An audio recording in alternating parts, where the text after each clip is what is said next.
नमस्कार प्यारा विद्यार्थी भाइ बहिनीहरू, नियमित यस नेपाली कक्षामा स्वागत छ। गत मङ्गलबार हामीले नेपाली किताबमा रहेको 5औं पाठ साहित्यकार भवानी भिक्षु जीवनीको पहिलो अनुच्छेददेखि 5औं अनुच्छेदका बारेमा छलफल गर्यौं। भाइ बहिनीहरू, आज हामी सोही पाठको साहित्यकार भवानी भिक्षु जीवनीकै 6औं अनुच्छेददेखि 9औं अनुच्छेदसम्मको सस्वर वाचन, ती अनुच्छेदमा रहेका कठिन शब्दहरूको शुद्धोच्चारण, ती अनुच्छेदमा रहेका केही शब्दहरूको शब्दार्थ, ती शब्दार्थ पढिसकेपछि शब्दहरू राखी वाक्य रचना र ती अनुच्छेदहरूसँग सम्बन्धित केही बोध प्रश्नोत्तरका बारेमा छलफल गर्छौं।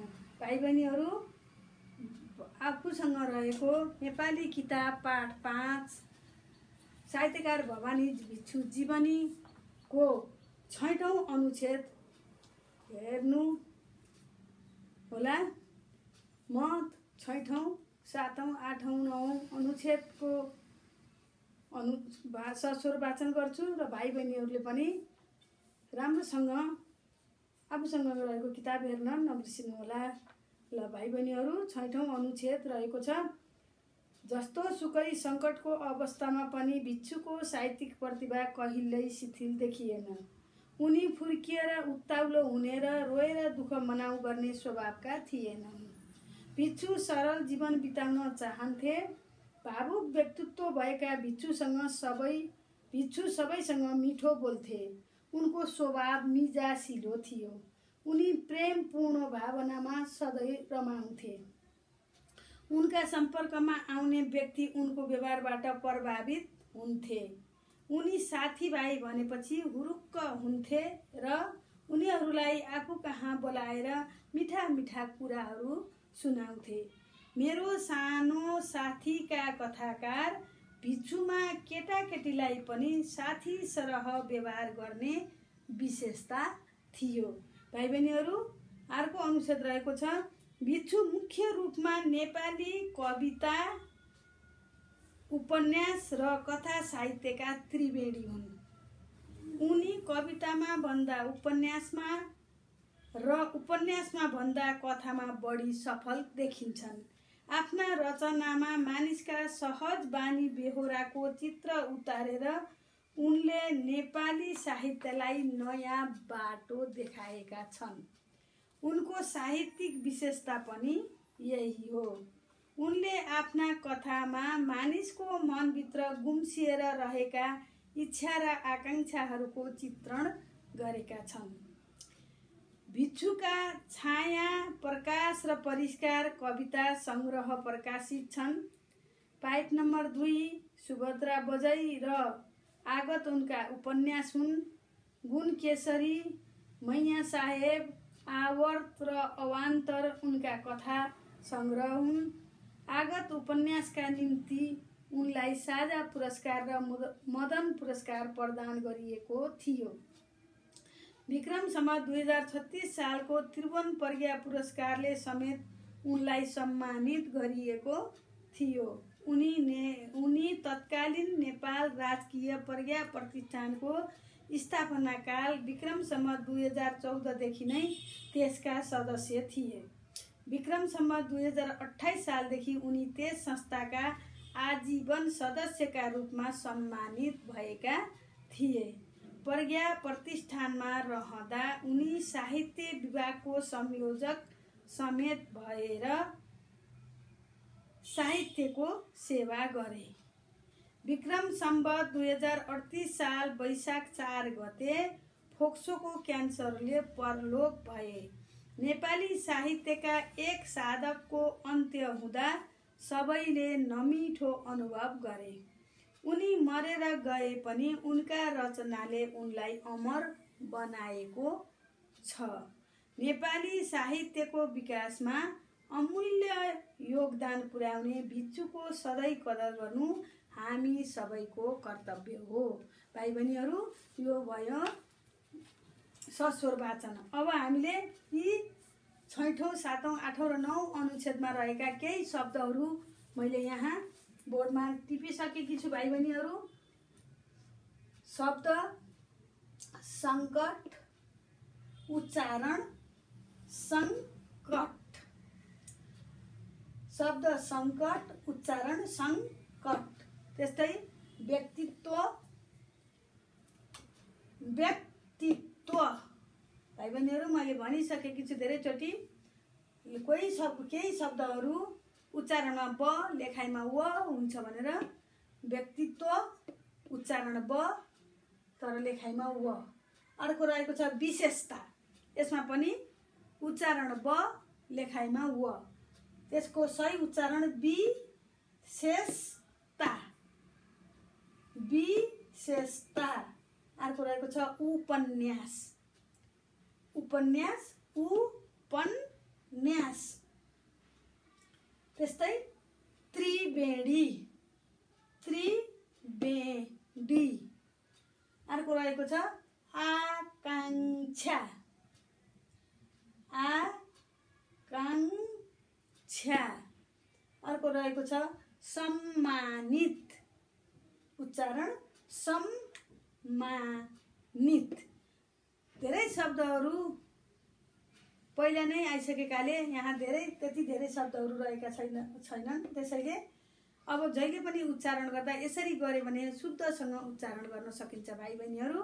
अब ती अनुच्छेदहरूसँग रहेका केही शब्द र त्यसको अर्थ साथै वाक्य रचना। शब्द रहेको छ भावुक, यसको अर्थ रहेको छ भावनामा बहने। अब वाक्य रचना गर्नु पर्यो भाइ बहिनीहरू। शब्दको अर्थ बुझ्ने, त्यो अर्थ बुझेपछि त्यही शब्द राखेर वाक्य बनाउने। मैले यहाँ वाक्य रचना गरेकी छु भाइ बहिनीहरू। वाक्य कविहरू भावुक व्यक्तित्वका हुन्छन्, भावुक व्यक्तित्वका हुन्छन्। त्यसैले त कविता सिर्जना गर्न सक्छन् हैन। भावनामा बहने। विशेषता, विशेषताको अर्थ हो लक्षण, विशेष किसिमको गुण। वाक्य मानिसको विशेषता भन्ने नै निरन्तर अगाडि बढ्ने हो।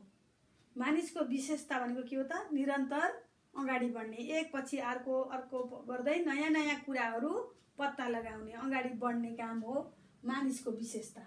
त्यस्तै त्रिवेणी, त्रिवेणी त्यसको अर्थ तीन नदीको मेल वा सङ्गम, तीन नदीको मेल वा सङ्गम। हजुरआमा हजुरबुवाहरू औँसी पूर्णिमाका दिन त्रिवेणी धाम नुहाउन जानुहुन्छ। त्रिवेणी तीन नदीको मेल वा सङ्गम। भाइ बहिनीहरू केही लेखिसकेँ, अब केहीको म मुखले नै भनेर भाइ बहिनीहरूलाई बुझाउने प्रयास गर्छु। मेल वा सङ्गम, तीन नदीको मेल वा सङ्गम त्रिवेणी। वाक्य औँसी पूर्णे कुनै पनि तीर्थ व्रतका लागि बुवा आमाहरू, हजुरबा हजुरआमाहरू त्रिवेणी धाम स्नानका लागि जानुहुन्छ। अर्को रहेको छ भाइ बहिनीहरू साधक। साधकको अर्थ रहेको छ लामो समयसम्म निरन्तर अभ्यास गर्ने व्यक्ति। नेपाली साहित्यका साधक लक्ष्मीप्रसाद देवकोटाको रचना मुना मदन साह्रै मार्मिक छ। साधक लामो समयसम्म निरन्तर अभ्यास गर्ने व्यक्ति। वाक्य नेपाली साहित्यका साधक लक्ष्मीप्रसाद देवकोटाको रचना मुना मदन साह्रै मार्मिक छ।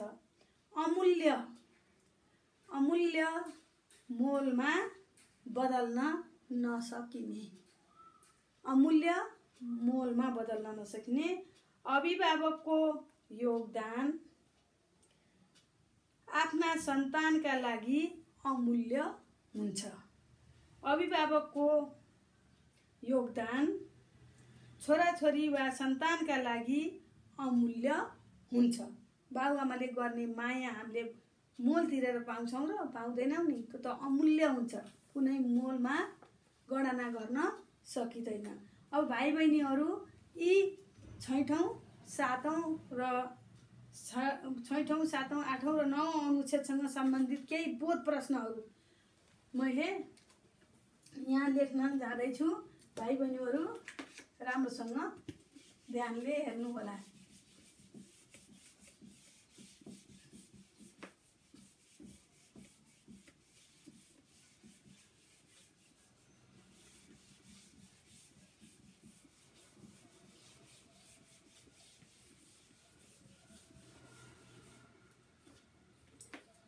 बोध प्रश्नहरू।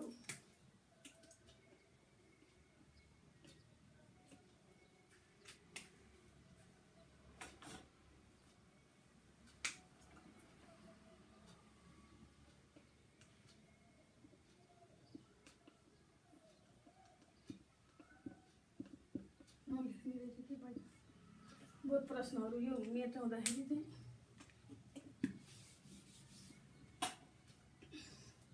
भाइ बहिनीहरू यो पेनमा इङ्क सकिएर हो कि के हो राम्रोसित लेखिनँ म, केही भनेर नै भाइ बहिनीहरूलाई बुझाउँछु। भिक्षुको स्वभाव कस्तो थियो? भाइ बहिनीहरू, भिक्षुको स्वभाव मिजासिलो थियो। भिक्षु नेपाली साहित्यका के हुन्? भिक्षु नेपाली साहित्यका त्रिवेणी हुन्। भिक्षु नेपाली साहित्यका त्रिवेणी हुन्। भिक्षुका कथाका विशेषता के हुन्? उनका कथाका विशेषता मानिसका सहज बानी बेहोराको चित्र उतारेर नेपाली साहित्यलाई नयाँ बाटो देखाउनु नै भिक्षुका कथाका विशेषता हुन्। भिक्षुलाई कुन कुन पुरस्कारले सम्मानित गरिएको थियो? भिक्षुलाई साझा पुरस्कार, मदन पुरस्कार र त्रिभुवन प्रज्ञा पुरस्कारले सम्मानित गरिएको थियो। भाइ बहिनीहरू, भिक्षुको मृत्यु कहिले भयो? भिक्षुको मृत्यु विक्रम सम्वत 2038 साल वैशाख 4 गते भयो। भनेपछि अब यी रहे केही बोध प्रश्नोत्तरहरू। भाइ बहिनीहरू, अब हामीले भवानी भिक्षुका बारेमा सम्पूर्ण जानकारी प्राप्त गर्यौं। भिक्षुको साहित्यिक नाम के हो र उनको वास्तविक बोलाउने नाम के हो, उनको जन्म कहिले कहाँ भएको थियो, उनका पिता माताको नाम र उनलाई सानो बच्चा हुँदाखेरि के रोग लागेको थियो र उनलाई त्यो रोगबाट बचाउनका लागि उनकी आमाले के कस्ता उपायहरू गरिन् र भिक्षुका बुवा कस्ता व्यक्ति थिए र उनको बाल्यकाल कसरी बित्यो, उनले औपचारिक शिक्षा हासिल गर्न नपाए पनि स्वायत्तनका कारण नेपाली साहित्यमा आफ्नो पहिचान बनाउन सफल भए। उनले धेरै विधाहरूमा कलम चलाएका छन्। कविता, उपन्यास र कथा लेखेकाले उनलाई नेपाली साहित्यका त्रिवेणीका रूपमा पनि नाम दिएको छ र उनलाई धेरै भाषाको ज्ञान भएको र उनको आफ्नो मातृभाषा चाहिँ अवधि भएको कुराका बारेमा पनि हामीले जानकारी पायौं र उनी विक्रम पहिला हिन्दी साहित्यतर्फ आकर्षित भए र पछि विक्रम सम्वत 1987 मा नेपाल भित्रिएपछि ऋद्धिबहादुर मल्ल र कवि सिद्धिचरण श्रेष्ठको सम्पर्कमा आइसकेपछि नेपाली साहित्यतर्फ आकर्षित भएको कुरा र विक्रम सम्वत 1993 सालदेखि नेपाली भाषा मा लेखिए भाषामा साहित्य सिर्जना गरेर प्रकाशन सुरु गरेको कुरा पनि हामीले थाहा पाइसक्यौँ र भिक्षु भावुक व्यक्तित्व भएका मानिस थिए। उनी सबैसँग राम्रो व्यवहार गर्ने, सबैलाई मिठा कुराहरू सुनाउने गर्थे र उनले नेपाली साहित्यको क्षेत्रमा लगभग 40 वर्ष समय व्यतीत गरेका हुनाले उनलाई नेपाल प्रज्ञा प्रतिष्ठानद्वारा विभिन्न पुरस्कारहरूले सम्मानित गरिएको, जसमा साझा पुरस्कार, मदन पुरस्कार र त्रिभुवन प्रज्ञा पुरस्कारद्वारा उनलाई सम्मानित गरिएको कुरा पनि भाइ बहिनीहरूले थाहा पाइसक्नुभयो। नेपाली साहित्यको सिर्जनामा एक साधकको अन्त्य हुँदा जो कोहीलाई पनि नराम्रो अनुभव भयो र विक्रम सम्वत 2038 साल वैशाख 4 गते उनको देहावसान भयो। उनको भौतिक शरीर नरहे पनि उनले लेखेका अमर कृतिहरूले गर्दा उनलाई सधैँ अमर बनाएको कुराहरूका बारेमा भाइ बहिनीहरूले विस्तृत रूपमा थाहा पाइसक्नुभयो। अब आजलाई यस कक्षाबाट भाइ बहिनीहरूबाट बिदा चाहन्छु। धन्यवाद, नमस्कार।